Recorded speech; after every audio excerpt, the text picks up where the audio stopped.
எனக்கு ரொம்ப நாளாக இருமல் இருந்துகிட்டே இருக்குது டாக்டர், மூச்சும் வாங்குது அப்பப்போ. எக்ஸ்ரே சிடி ஸ்கேன்னு எல்லா ஸ்கேனுமே எடுத்து பார்த்துட்டாங்க, ஆனால் எல்லாமே நார்மல்னு சொல்லிட்டாங்க. உள்ளே வேறு எதுவும் பெருசாக ப்ராப்ளம் மாதிரி தெரியல, ஆனால் இருமல் இருந்துக்கிட்டே இருக்கு ஏன் அப்படின்னு கேட்டு வருவாங்க.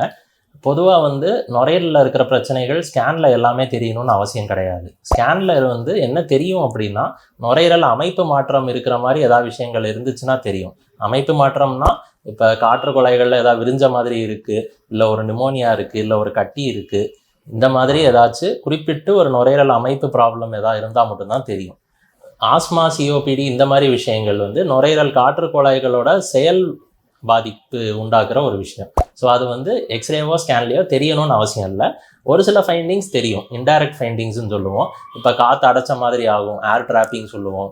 இந்த மாதிரி ஒரு குட்டி குட்டி ஃபைண்டிங்ஸ் இருக்கலாம், பட் அது எல்லாருக்கும் தெரியணும்னு அவசியம் இல்லை. அதே மாதிரி ரொம்ப ஏர்லியாக ஸ்டார்டிங் ஸ்டேஜில் இருக்கிறவங்களுக்கு ஸ்கேன்களில் எக்ஸ்ரேல தெரியாது, ஆனால் அறிகுறிகள் மட்டும் இருக்கும்.